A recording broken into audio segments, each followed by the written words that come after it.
brawlers, or whatever you want to call these games, the first Final Fight stands as one of the best. However, there were many different versions that if you really sat down and played them back to back, your thumbs would probably explode. Today we're going to compare the two home console versions, the Super Nintendo and the Sega CD. Final Fight. It's a game where you fight, and it's final, I guess. I don't know, there's like a million sequels. The fact that you haven't played Final Fight yet is a little disheartening, especially since you're calling yourself a gamer. Even if you're not calling yourself a gamer, this is a game you really need to play. It set a lot of standards for video games, especially beat-em-ups. So what we're going to do is, we're going to not only play one version of Final Fight,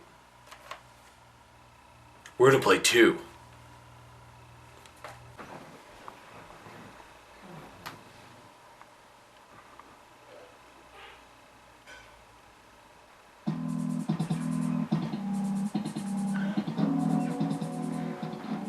Metro City, a well-known crime capital, has combined violence and death. Both of these games have the core concept down.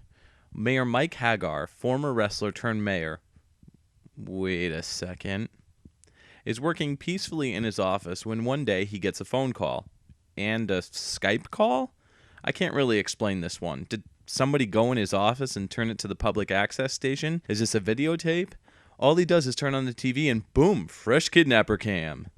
Anyways, the girl is Jessica, Hagar's daughter, and she's been kidnapped by the Mad Gear gang. It's up to Hagar and his two brawler buddies, Cody and Guy, to defeat the gang and save the girl. Not a difficult story to follow. Sometimes to play Final Fight, you gotta get in the mood. And, well, there's only one way to do that. Walk the streets. Let's get our brawler gear on and take a little field trip, shall we? From here on out, we have two games that share stories and basic gameplay, but that's really all that they have to share. Starting right off with the graphics, we see a huge difference when comparing the two games. Super Nintendo's characters are larger, more detailed, and much crisper. Sega CD's characters are a little smaller, but are at least more accurately portrayed. I enjoyed the bump in the graphics on the Super NES, but I prefer the Sega CD version because it includes the full game, with all three playable characters, plus two-player support. The Super Nintendo version feels beefed up in some ways, but stripped down in others.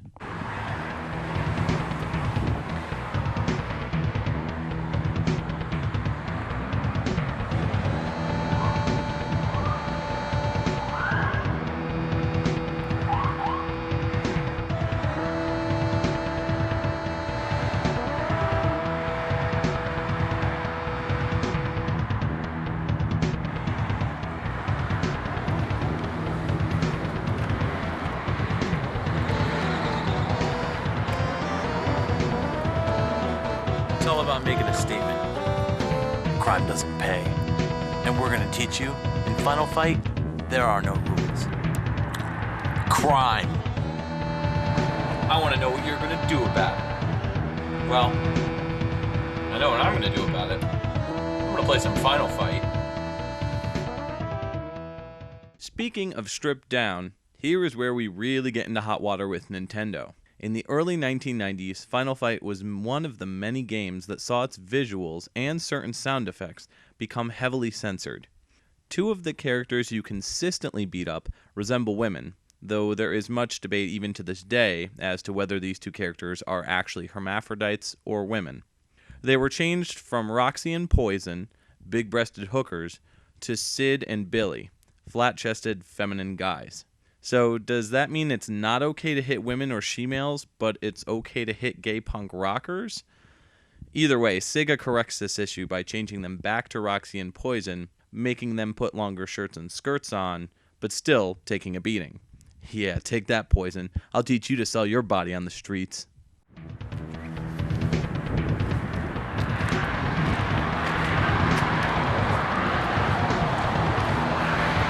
It's really hard to understand why people do things they do, but making it so that you have to take things out of a game that's already as good as it needs to be, unforgivable. There's so many elements in this game that put you in the hot seat as the hero, and it really makes you ponder some of the screwed up things that end up happening. Take this for example, the bonus round. Censored for the home console, the end result of destroying a random car as quick as possible involves one of the bad guy clones saying, "Oh my car." In the arcade version, he says, "Oh my god." I don't know what's worse, destroying this guy's car or destroying this chick's face with my fist. My morality is deeply questioned. Thank you, Capcom. Oh my god. Let's talk about some of the other villains in this game. We've got Mohawk dudes in giant radioactive coats that sucker punch you. Andre the Giant clones that apparently are all uncles, fathers, and grandfathers of one another. Ooh, I'd hate to see what Mama Ondor looks like. Then you've got Slash and Axel, two brutes who block a good chunk of your attacks no matter how many times you hit them. You've got bros named Doug and Bread. Seriously, was there no money to buy some vowels? Oh, and these assholes. They come out of nowhere to attack, and the rules of the game just simply bend to their favor. You should make plans to lose most of your lives against El Gato and Hollywood. Capcom sure knows how to pick 'em. Bosses in Final Fight range from too easy to ridiculously cheap. The first boss, Thrasher, whose name was actually Damned in Japan, is very easy to defeat, and he poses little threat, even though he's been showcased as being a big villain in the intro and in the Sega CD version's first stage opening stage scene. Second boss, Katana, is known as Sodom in Japan. Gee, I wonder why they would censor that out. His twin swords are easy to avoid, but his charge attack is what gets me every time. He can really take down a few of your lives if you're not careful. Corrupted cop Edie, or Eddie, or Edie, Eddie? I don't really know. His name is baffling and silly, and he's our third boss. His bullet attacks are practically unavoidable, so once he pulls his gun out, the swearing's gonna begin. It doesn't get any more frustrating than the next two bosses. Super NES didn't have Rolento, a future Street Fighter Alpha character, because the industrial stage was completely absent. Another version of Final Fight called Final Fight Guy was released for the Super Nintendo a few years later, but it failed to add this stage or undo the censorship of the first release. However, it did add new power-ups and replace Cody with Guy. The stage was most likely cut due to making greater push for better graphics, as well as running out of room on the cartridge. Either way, it really sucks to play the Super Nintendo version knowing what you're missing in the Sega CD port. Abigail is last before the final boss, and he is by far the most difficult boss in the game. Some attacks feel completely unavoidable. This throw, for instance, forget it. Much like Ondor, there's no way you're wiggling free. The last level in the game is going to take you uptown, into the fancy hideout that the kidnappers use as their main base. Belger, the final boss, awaits at the top, but what you see isn't pretty. First off, you can't tell if this dude is in a wheelchair or not, and secondly, watch the hand, old man. I feel like Belger's just asking for a beating by having Hagar's daughter in his lap. I think that Belger isn't as easy as he is annoying. You can't get him with a combo move unless he's firing up at you, which means you have to stay within a close range to hit him, but far enough that you don't get hit by his flying harpoons. The ending is weak but predictable, though in the Sega CD version, Guy beats up Cody. I'm not really understanding the whole point of this, but I think it's something where he's trying to tell Cody to man up. Oh, Cody. In the long run, everybody wins. Hagar gets his daughter back. Cody gets his girlfriend back. Guy, well... what does Guy get? I guess he doesn't get anything. Maintains a friendship? Alright, good enough for me.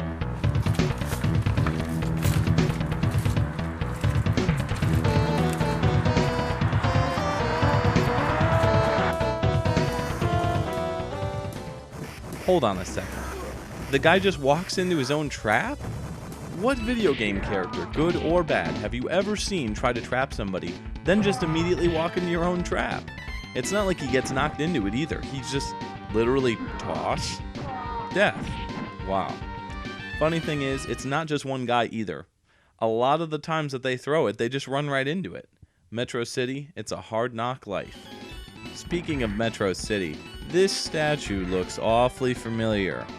It really makes you wonder why they bothered to cover up New York City's name. It's either a copyright issue or Metro City won the Statue of Liberty in a card game. Otherwise, it's kinda silly. Although the Super NES version has better graphics, the game has major lag, especially when there are 4 or more enemies on the screen. However, many of the deaths that I faced on the Sega CD version were due to slow character response and a hitbox that's not always accurate. Along with slightly animated cutscenes, the Sega CD port has a completely redone soundtrack. Jazz and electric guitars wail throughout the game, in addition to some very oddly placed background vocals.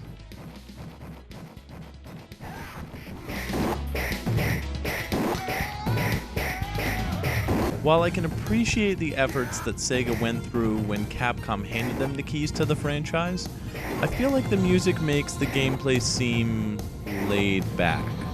I feel like it slows the game down. Plus, because it's on Sega CD, it suffers from the same problem that Mega Man X3 on the Saturn and PlayStation did: pauses in between looping music.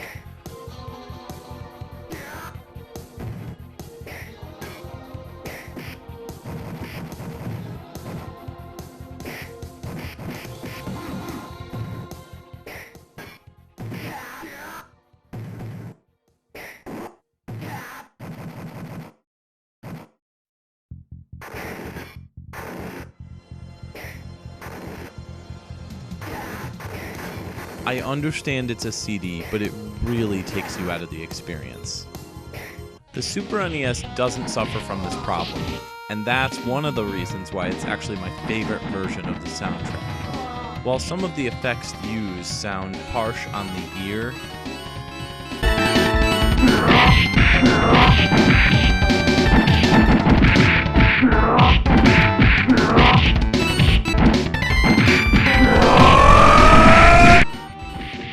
the tempo is fast and the bass is rich and deep. Songs feel complete and give the game a better tone than the Sega CD port.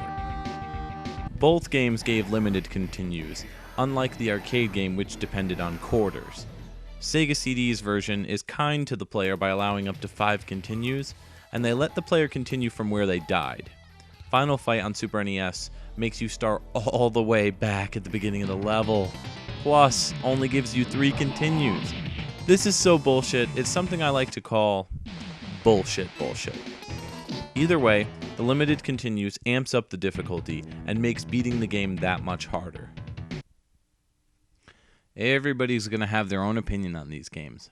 There are many other ports to come for Final Fight, including a Game Boy Advance reworking of the Super NES game, and the Xbox Live Arcade Perfect port with an optional redone soundtrack.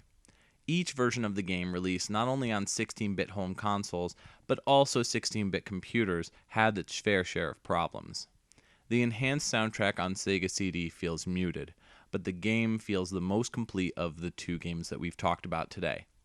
Whereas the Super NES port has richer graphics and a better atmosphere, but it suffers from really bad lag and missing content.